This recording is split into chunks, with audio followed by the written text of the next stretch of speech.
बड़े घर की बेटी। यह कहानी एक बड़े और प्रतिष्ठित परिवार की बेटी राधिका की है।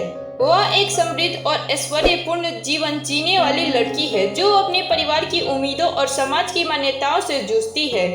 उसकी कहानी उसकी आत्मा की यात्रा की है जो अपने भीतर की पहचान को खोजने और अपने सपनों का पीछा करने के संघर्ष से जुड़ी है। राधिका एक बड़े और प्रतिष्ठित परिवार की इकलौती बेटी थी। उसके पिता श्री शंकर नाथ एक बड़े उद्योगपति थे और उनकी मां श्रीमती सुधा नाथ एक समाज सेविका थी। नाथ परिवार का नाम इलाके में सम्मान से लिया जाता था। घर में हर सुविधा थी और राधिका को कभी किसी चीज की कमी महसूस नहीं हुई। उसका हर एक ख्वाब जल्दी से पूरा हो जाता। राधिका की जिंदगी में हमेशा लोग थे जो उसकी हर बात मानते थे, लेकिन उसमें एक चीज थी जिसे वह समझ नहीं पाती थी, अपनी असली पहचान। उसके माता पिता के लिए उसका जीवन पहले से तय था। उसे अच्छे से पढ़ाई करनी थी, एक बड़े परिवार में शादी करनी थी और एक आदर्श बहू बनना था। राधिका को इस जीवन के सपने अच्छे तो लगते थे, लेकिन उसकी आत्मा कहीं न कहीं इस सुनहरे पिंजरे में कैद महसूस करती थी। राधिका का सपना था कि वह अपनी पहचान खुद बनाए, खुद का करियर बनाए और समाज में कुछ बदलाव लाए, लेकिन उसकी जरा सी भी कोशिश उसके परिवार के लिए अस्वीकृत और अव्यवस्था का कारण बनती थी। राधिका के जीवन में बदलाव तब आया जब उसने एक एनजीओ में काम करने की योजना बनाई। वह चाहती थी कि वह उन बच्चों के लिए कुछ करे जो शिक्षा से वंचित है, लेकिन जब उसने अपने माता पिता से इस बारे में बात की तो उसकी मां ने कहा, बिल्कुल नहीं, तुम बड़े घर की बेटी हो, तुम्हें समाज के सामने एक आदर्श बहू बनकर दिखाना है, तुम किस काम की बात कर रही हो। राधिका बहुत उदास हुई, लेकिन वह अपने इरादे पर अड़िग रही। उसने एक दिन चुपके से अपने पिता से बात की।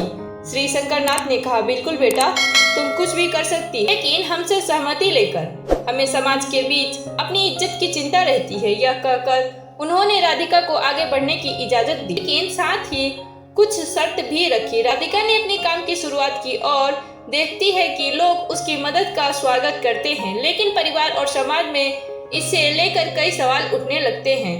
क्या राधिका का बड़ा घर, उसकी पढ़ाई और उसका परिवार उसे समाज में केवल एक आदर्श बहू बनने के लिए है, या वह खुद अपनी जिंदगी को एक दिशा दे सकती है। राधिका अपने एनजीओ को चला रही थी और धीरे धीरे बच्चों को शिक्षा देने का काम बढ़ता गया, लेकिन इसके साथ ही समाज में उसे आलोचनाएं भी सुनने को मिल रही थी। उसके परिवार की प्रतिष्ठा पर सवाल उठने लगे। लोग कहने लगे, इतनी बड़ी फैमिली की बेटी इस तरह के काम में क्यों लगी है? क्या यह सब एक बड़े घर की बेटी को शोभा देता है? राधिका पर मानसिक दबाव बढ़ने लगा। एक दिन उसके पिता ने राधिका से कहा, तुम्हारी यह जिंदगी अब तक ठीक चल रही थी, लेकिन अब तुमसे हमें शिकायत आ रही है। क्या तुम नहीं समझती कि बड़े घर की बेटी के लिए समाज में एक छवि होती है? तुम्हें एक जिम्मेदार बहू, माँ और घर का स्तंभ बनना है। राधिका को इन शब्दों ने झकझोर दिया। वह भ्रमित हो गई कि उसके समाज के आदर्श के अनुरूप अपने परिवार की उम्मीदों को पूरा करना चाहिए या फिर अपने सपनों का पीछा करते हुए कुछ अलग करना चाहिए। राधिका का मन भारी था, लेकिन फिर उसने फैसला किया कि वह अपनी राह पर चलेगी। वह अपने परिवार की इच्छाओं के खिलाफ जाकर समाज में कुछ बदलाव लाने की ठान चुकी थी। उसने अपने एनजीओ को और विस्तृत किया और बच्चों को न सिर्फ शिक्षा देने बल्कि उन्हें आत्मविश्वास और अपने अधिकारों के बारे में भी बताने लगी। राधिका ने एक बड़ा अभियान शुरू किया जिसमें न सिर्फ लड़कियों को शिक्षा दी जाती थी बल्कि उन्हें अपने अधिकारों, उनके योगदान और समाज में अपनी भूमिका का एहसास भी कराया जाता था। इस अभियान ने कई परिवारों के बच्चों को नया रास्ता दिखाया। राधिका की यह कोशिश समाज में बदलाव की एक नई किरण बन गई। समय के साथ राधिका के काम को लोग समझने लगे। उसके परिवार की कुछ समझदार सदस्य जैसे उसकी मां ने भी उसका समर्थन करना शुरू किया। श्रीमती सुधा नाथ ने राधिका से माफी मांगी और कहा, बिल्कुल बेटा, तुम्हारा रास्ता सही है, हम भी समाज में बदलाव लाने के लिए तुमसे जुड़ सकते हैं। राधिका के पिता श्री शंकर नाथ, जिन्होंने शुरुआत में उसका विरोध किया था, अब उसे सम्मान देने लगे। एक दिन उन्होंने राधिका से कहा, मैंने जो तुम्हारे बारे में सोचा था वह गलत था। तुमने दिखा दिया कि बड़े घर की बेटी केवल घर संभालने के लिए नहीं बल्कि समाज को एक नई दिशा देने के लिए भी हो सकती है। राधिका के काम ने उसे एक नई पहचान दी।